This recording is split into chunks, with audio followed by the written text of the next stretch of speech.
Teleaula Natal. Olá, eu sou Alessandra Ferreira, professora de História.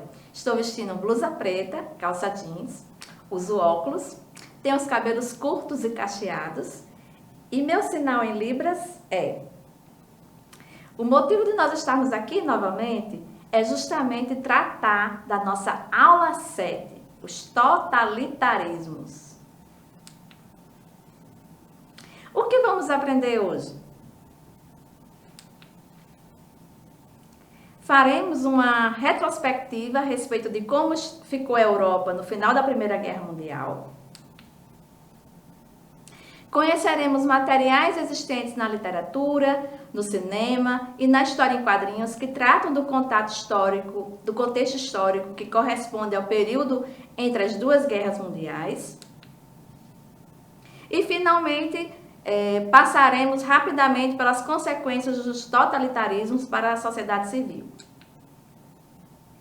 No nosso terceiro slide, nós temos aí uma fotografia em preto e branco que mostra crianças órfãs. Elas estão na frente de um orfanato. Por que eu trouxe essa imagem para a gente começar a falar sobre totalitarismos? Primeiro, porque a Europa, após a Primeira Guerra Mundial, era um cenário bem devastador. Nós temos um número muito grande de mortos e feridos. Nós temos uma economia bastante destroçada, sim. Nós temos uma crise financeira que acompanha o final da Primeira Guerra Mundial. E, em virtude disso, então, nós temos lares também bastante comprometidos, famílias desestruturadas. E como suprir justamente esse clima, né, de extrema fragilidade? Então, os orfanatos na Europa, eles passam a abrigar essas crianças que muitas vezes não tinham como ser sustentada pelos seus pais ou pelas suas mães. E, em virtude disso, né, essa imagem retrata essa situação de penúria e de calamidade que se instalou por muitos países da Europa. No nosso quarto slide, nós temos aí duas fotografias da mesma pessoa, de Malala Yousafzai. Do seu lado esquerdo, nós temos Malala coberta de papel picado colorido. Do seu lado direito, nós temos Malala com o véu muçulmano, um véu vermelho, cobrindo a cabeça dela. E ela está segurando o certificado de conclusão do curso superior. Por que eu trouxe a fotografia de Malala no nosso contexto de totalitarismos? Primeiro, porque eu preciso retomar um pouquinho da aula 6 da professora Yara, onde ela trouxe o predomínio, ou seja, não somente o predomínio, mas as conquistas femininas, né, que aconteceram no contexto da Primeira Guerra Mundial. Então, as mulheres passaram a exercer postos de trabalho, as mulheres passaram a exercer cargos dentro das próprias Forças Armadas. Então, as mulheres tiveram protagonismo fundamental nesse contexto que corresponde ao período entre a Primeira Guerra Mundial, o período entre guerras e justamente o período da Segunda Guerra Mundial. Então, Malala entra aí nesse slide, né, no slide 4, para nos lembrar que nós estamos no século XXI. Malala nasceu no ano de 1997, no Paquistão, um país muçulmano, onde o governo exerce de uma forma bastante autoritária o poder, onde impede a participação feminina, seja na política, seja no processo de escolarização. E Malala começou a observar essas situações que aconteciam e não se calou. Ela resolveu denunciar, né? Ela utilizou da internet para escrever artigos de opinião. Logicamente que ela não assinava com o nome dela verdadeiro, ela utilizava um pseudônimo, mas ela começou a divulgar que as meninas no Paquistão não tinham direito à escolarização. Então, através do protagonismo de Malala, que não se calou, que lutou pelos direitos das meninas, em virtude disso, ela acabou sofrendo um atentado. Um grupo fundamentalista islâmico atirou contra ela e o tratamento de saúde dela, ou seja, a recuperação dela após esse atentado, ela foi para a Inglaterra.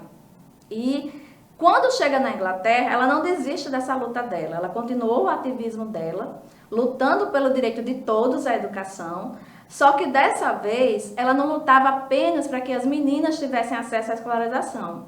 Ela começou a fazer outros discursos exigindo que todas as crianças, meninas e meninos, também tivessem acesso à escola, que isso fosse um direito universal, que atingisse a todos. Por isso que Malala entra no início da nossa aula para lembrar da importância feminina, para lembrar de como as nossas ações podem ter repercussão, sim, na vida das demais pessoas, na vida da coletividade. Por isso que a gente destaca a figura de Malala. No nosso quinto slide, nós temos aí a imagem do livro A Menina que Roubava Livros, do autor Marcus Zusak. A imagem de capa do livro traz uma garota loira abraçando o livro, e o cenário por trás da imagem do livro, o cenário, aliás, por trás da garota, é um cenário de destruição. Tem fogo, tem fumaça, então isso retrata que a personagem que foi criada, né, justamente para falar um pouco sobre esse cenário da Segunda Guerra Mundial, ela traz uma perspectiva de vítima do nazismo. Então, o que foi o nazismo? Né? O nazismo a gente vai ver um pouquinho mais na frente, mais detalhes sobre esse sistema, mas foi um sistema político que perseguiu judeus, ciganos, homossexuais, negros e comunistas.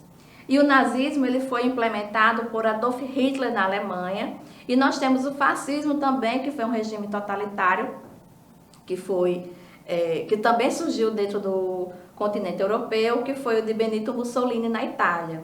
Então, o nazismo, através desse sistema de perseguição aos judeus, afetou a vida de várias pessoas. Só para vocês terem uma noção de quantas pessoas foram afetadas pelo nazismo, aproximadamente cerca de 6 milhões de judeus morreram e vítimas das perseguições que foram realizadas pelo governo nazista sob o comando de Adolf Hitler. Nesse momento eu tenho para vocês um pouco da resenha desse livro para que vocês possam embarcar nessa história. Antes de começar o vídeo, eu queria só lembrar o seguinte para vocês. Nós vamos trazer aqui 2 livros, no caso o primeiro é esse, A Menina que Roubava Livros.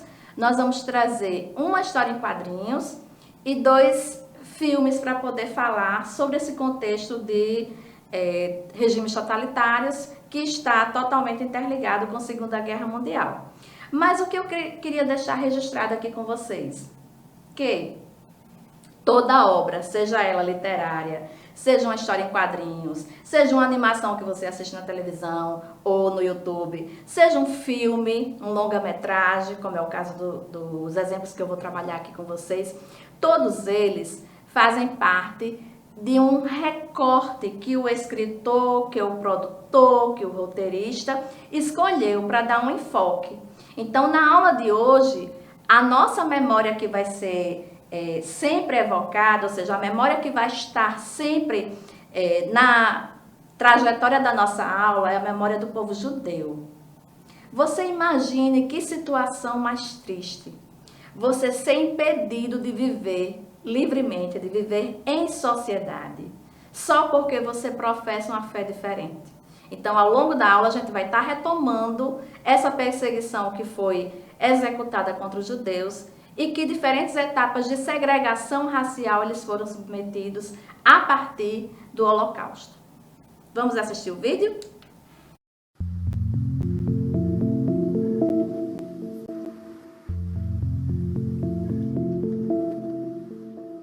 O best-seller mundial A Menina que Roubava Livros tem uma narradora em comum.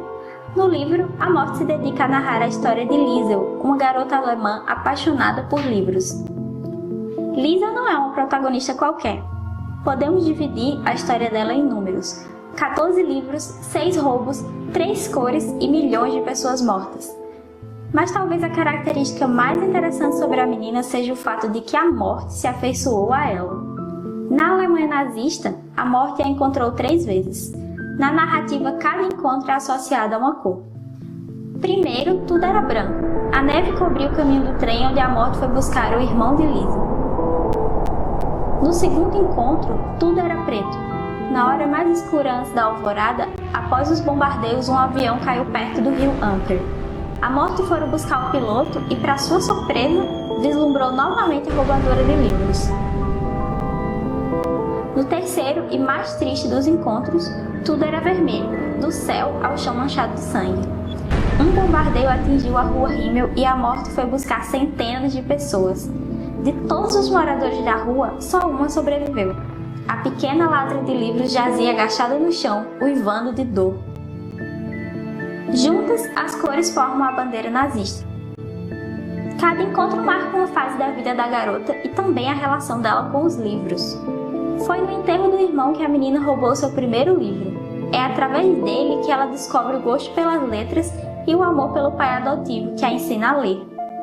O segundo encontro marca a perda da inocência de Liesel. Antes de ir para a batalha, nas noites de bombardeio como aquela, o pai tocava acordeão para acalmar as pessoas no abrigo antibombas. Agora Liesel o substitui, contando histórias dos livros que lê. No último encontro, foi um livro que salvou a garota, que estava lendo no porão na hora que as bombas devastaram a rua. O amor pela literatura salva Liesel repetidas vezes. Ao final da história, o prefeito e a esposa acolhem a menina em sua família. Também foram os livros que a aproximaram da nova casa, onde antes a menina ia ler na biblioteca. A Menina que Roubava Livros é uma história sobre o que há de melhor e pior nos seres humanos. Mas, acima de tudo, é uma história sobre o amor pelos livros. O livro nos deixa algumas lições sobre seres humanos. Primeiro, eles podem ser cruéis. Segundo, eles são capazes de amar mesmo nas circunstâncias mais extremas. E por fim, livros são capazes de salvar vidas, mesmo que seja apenas nos fazendo esquecer a realidade por alguns momentos.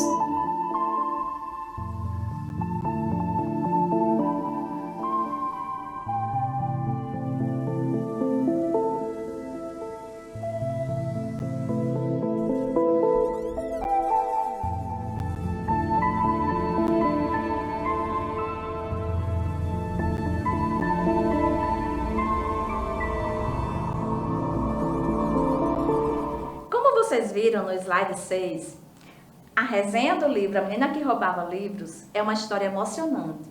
É uma história de encontros muito importantes que ela teve ao longo da narrativa, né, da história do livro, e uma história também de tristeza. Uma história de tristeza porque apresenta as situações tão conflituosas, as situações tão drásticas de pessoas que ela perdeu em virtude dessa perseguição que foi executada contra os judeus. Então, eu sugiro aqui para vocês que também façam essa viagem na literatura.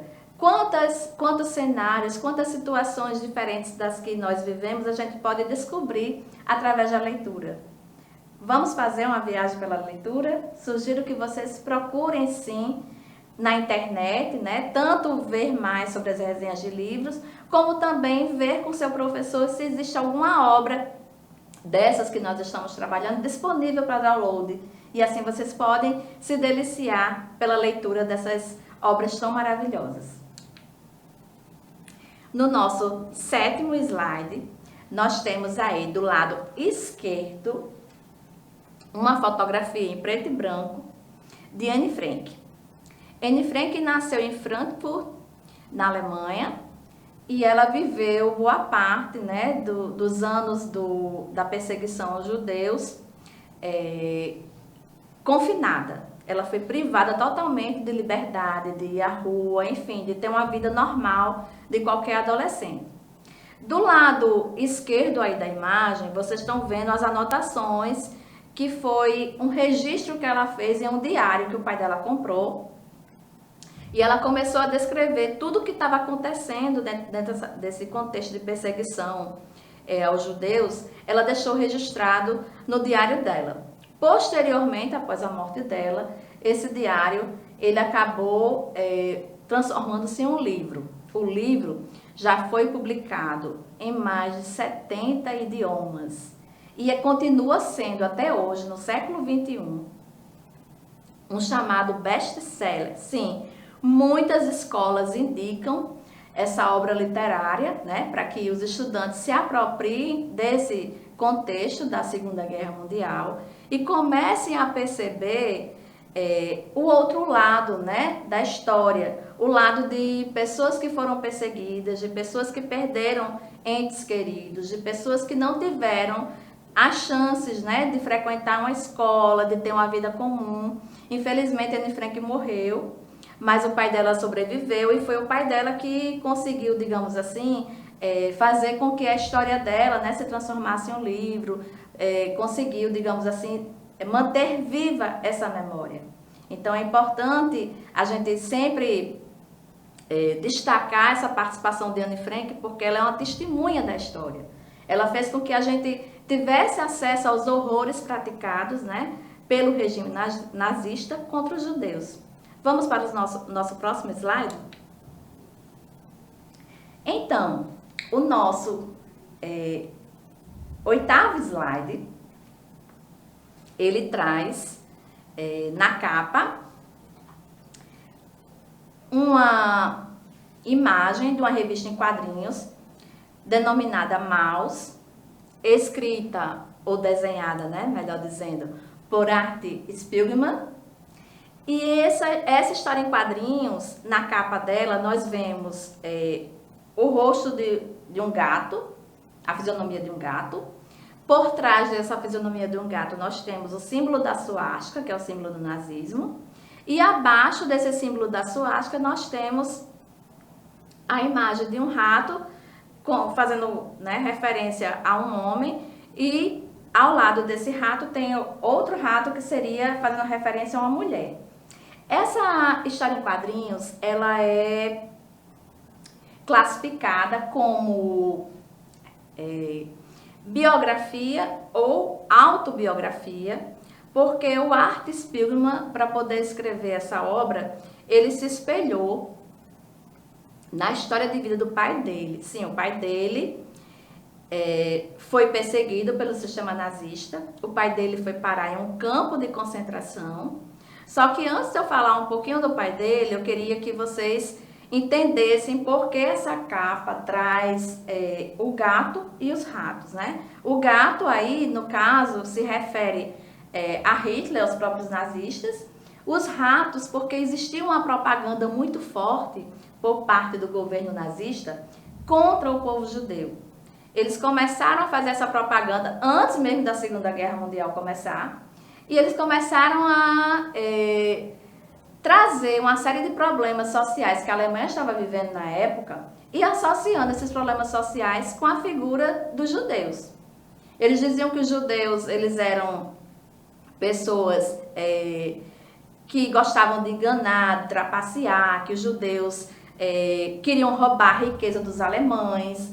E aí começaram a surgir obras literárias financiadas pelo governo nazista, começaram a surgir filmes financiados pelo governo nazista, onde sempre essa imagem do judeu era associada de uma forma negativa. As pessoas começaram a sentir, digamos assim, uma certa repulsa, um certo desprezo, começaram a sentir ódio do povo judeu.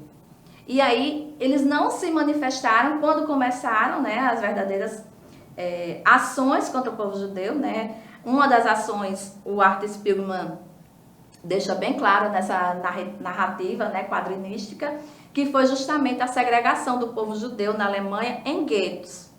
O que são os guetos? Eram bairros que só podiam ser ocupados por judeus, só podia morar lá judeu ou descendente de judeu. E essa foi a primeira forma de segregação racial que foi aplicada na Alemanha. Os alemães não poderiam conviver, frequentar os mesmos ambientes. Então, nesses guetos que eram destinados aos judeus, nós tínhamos padarias, supermercados, inicialmente escolas, depois eles vão ser privados também de escola. Então, como raça inferior, que era isso que os alemães diziam a respeito do povo judeu, eles não poderiam circular livremente pela sociedade. Eles não teriam direito sequer a existir. E aí, essa digamos assim, essa doutrina ou essa perspectiva, né, de extermínio do povo judeu ganha um sentido muito mais perigoso ou letal, digamos assim, mais mortal no momento que os alemães tiram esses judeus dos guetos e eles passam a viver nos campos de concentração, que é outra situação que é relatada nessa obra aí do Art Spiegelman. O que é um campo de concentração? Era um local onde os judeus realizavam um trabalho forçado, eram submetidos às piores condições de vida e de trabalho. Eles não recebiam todas as refeições durante o dia, eles recebiam castigos físicos e muitos também eram destinados às câmaras de gás, que eram locais onde eles eram assassinados. E assassinados por quê? Que crime eles cometeram? Nenhum, só o fato de ser judeu. Vamos para o nosso próximo slide? Bom, nesse momento, eu vou apresentar 2 filmes para vocês. Então, aí eu trago a ficha técnica do primeiro filme. O título do filme é A Vida é Bela. É um filme italiano, então tem a tradução aí para o italiano do título do filme. É um gênero que se enquadra entre comédia e drama. Ele foi produzido na Itália em 1997.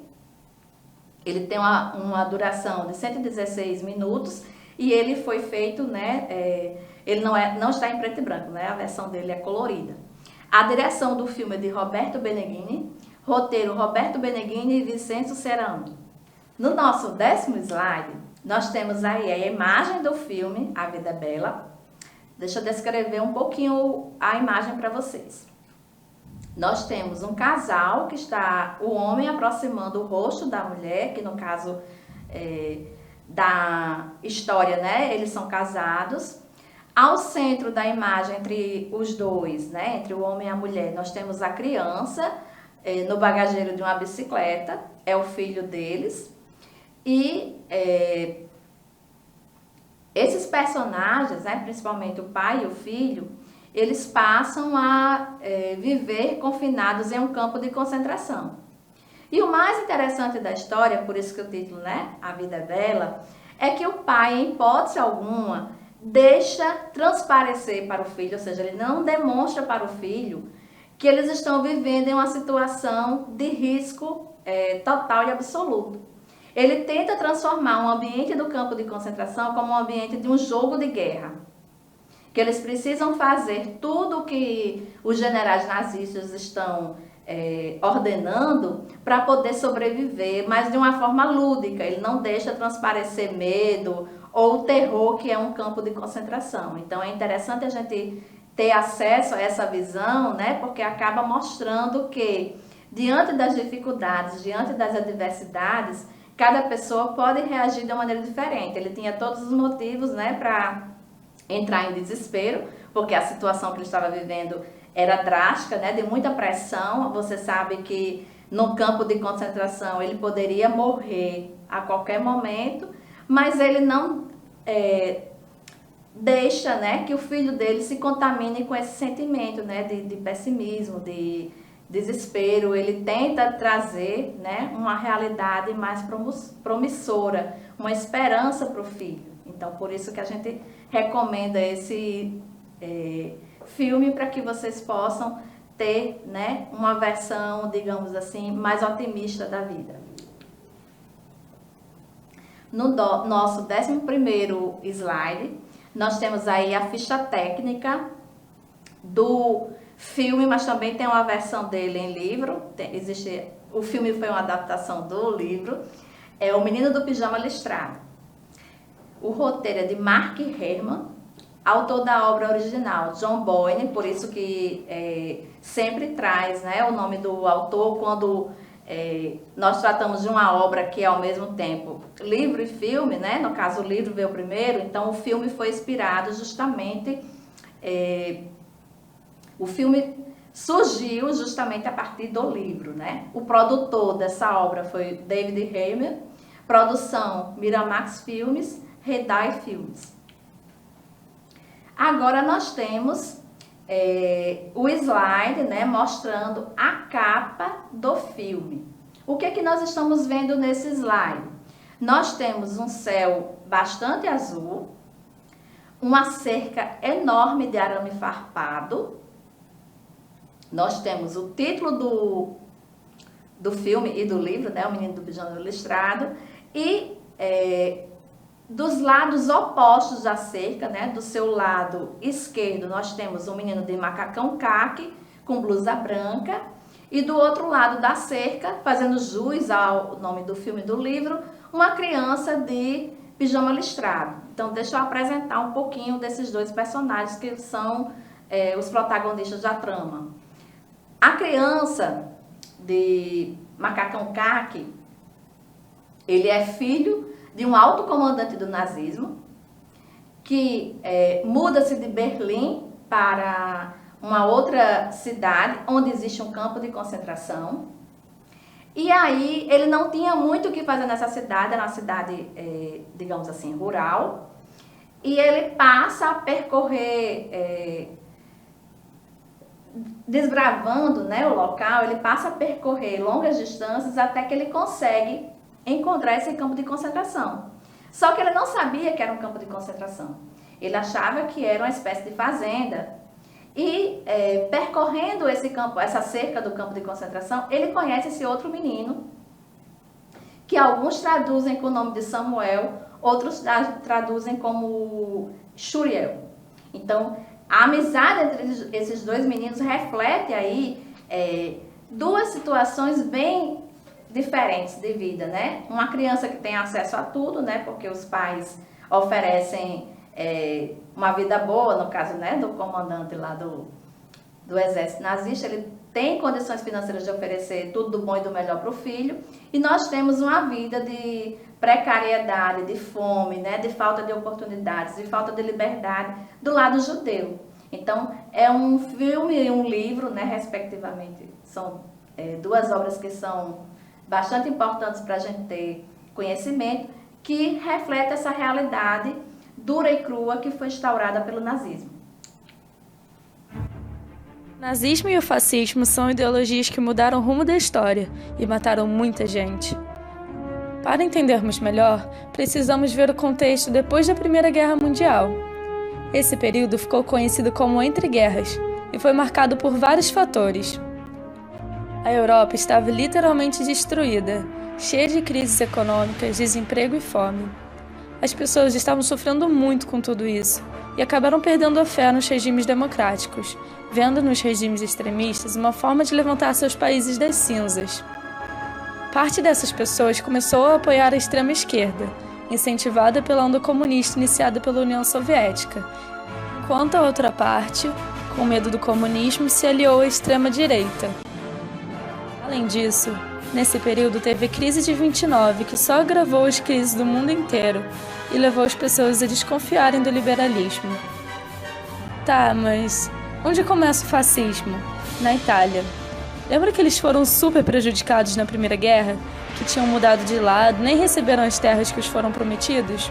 Então, isso deixou eles em uma crise econômica fortíssima, o que incentivou o nascimento do Partido Fascista.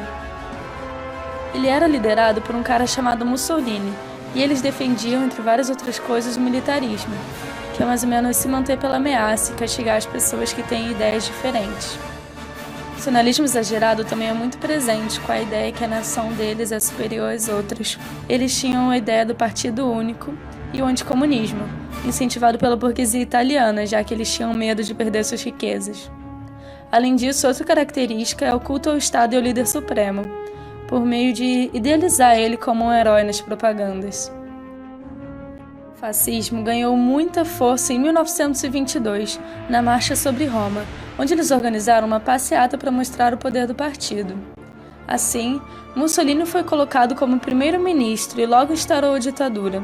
Tomou rapidinho várias medidas, como a perseguição à oposição, o fim dos outros partidos e o Tratado de Latrão, que também é conhecido como a Questão Romana, onde eles consideram a Igreja o Estado do Vaticano.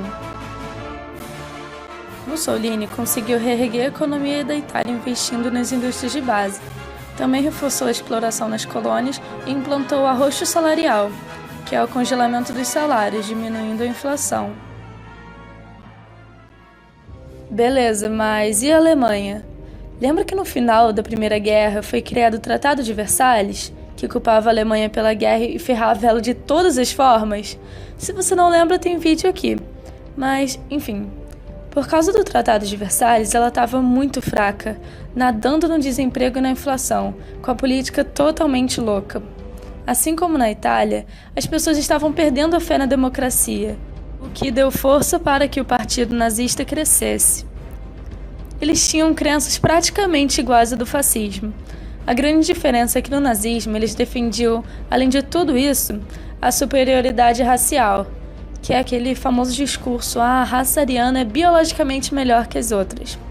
Além disso, eles tinham ódio às minorias, como os homossexuais, ciganos, principalmente judeus, que é conhecido como antissemitismo.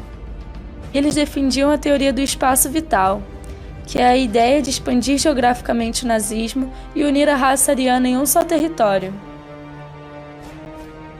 Em 1923, os nazistas tentaram dar um golpe de Estado, mas falharam. Hitler foi preso, e lá da cadeia ele escreveu o livro Mein Kampf, Minha Luta, onde ele reuniu todos seus ideais antissemitas e contava seus planos para reerguer a Alemanha, se vingando de todos que fizeram sua nação sofrer. Ao sair da prisão, Hitler e suas ideias absurdas ganharam muita força, porque nesse tempo teve a crise de 29, que derrubou a Bolsa de Valores de Berlim. Com a economia alemã cada vez pior, o partido nazista ganhava cada vez mais apoiadores, pessoas que acreditavam nele como a última solução para tudo isso. Hitler ficou tão popular que foi nomeado chanceler da Alemanha, e de primeira ele instaurou a ditadura nazista. Acho que foi só isso? Não. Nesse tempo, houve um incêndio super suspeito no parlamento alemão, provavelmente provocados pelos próprios nazistas para culpar os comunistas, e assim declarar o estado de emergência. A partir dessa desculpa, ele dissolveu os sindicatos de esquerda. Mas o nosso querido Adolfinho não para por aí. Quando o presidente da Alemanha faleceu, Hitler aproveitou para tomar o lugar dele, e aí declarou o Terceiro Reich. Ele acabou com os outros partidos e promoveu a queima de livros que fossem ameaças ao regime em áreas públicas, como livros de judeus, comunistas ou pensadores que fossem contra o nazismo. E é até sobre isso que aquele filme A Menina que Roubava Livros fala. Mas enfim, Adolfinho também investiu pesado em propaganda, para o pessoal enxergar ele como um deus, um herói, e proclamar a superioridade dos arianos. Ele promoveu também as Olimpíadas de Berlim, a oportunidade perfeita para provar que a raça ariana era melhor que as outras. Nisso tem um caso muito legal, que é o de Jesse Owens, um corredor negro que ganhou disparado na corrida. Hitler ficou tão bravo que um negro tenha ganhado que se recusou a apertar a mão dele. Beleza, mas cadê os judeus nessa situação toda? Para os nazistas, eles eram povos impuros. Com as leis de Nuremberg, eles foram aos poucos perdendo seus direitos e empregos. Todos os judeus eram obrigados a usar uma estrela de Davi no braço para poderem ser diferenciados e assim não usar as mesmas estruturas dos arianos. Eles eram ridicularizados em filmes e alvos dos discursos de ódio. Voltando ao Adolfinho, será que ele realmente cumpriu suas promessas de tirar a Alemanha do buraco? Pior que sim. Pelo arroxo salarial, ele conseguiu levantar a economia do país. Hitler também aproveitou para descumprir o Tratado de Versalhes. Passou a investir muito forte na força militar da Alemanha. Além disso, ele estava concretizando sua ideia do espaço vital. Já tinha expandido o nazismo para vários outros territórios. Estava tudo perfeito, até que ele decide invadir a Polônia, e aí começa a Segunda Guerra Mundial. Mas isso já é história para o próximo vídeo. Para te ajudar com sua prova de amanhã, eu coloquei nos comentários algumas questões que sempre caem. A pessoa que responder melhor essas perguntas vai ser anunciada no próximo vídeo. Espero que vocês tenham gostado desse vídeo. Curtam e mandem para seus amigos que também estão nesse sufoco para a prova de amanhã. Valeu e até a próxima. Não esquece de comentar o que você achou, que eu fico muito, muito feliz de saber. É isso, obrigada. No nosso 13º slide e último, nós vimos aí um resumo desenhado da história da ascensão de Adolf Hitler e de Mussolini. É importante a gente saber que a sociedade civil foi conivente, sim, com as ações violentas, excludentes e racistas que esses dois líderes aplicaram. As pessoas achavam que, o discurso dele não é assim tão verdadeiro. O discurso dele pode ser amenizado depois. E nessa situação onde as pessoas ferem, agridem ou discriminam os outros, isso pode ser extremamente perigoso. Pense nisso e até breve.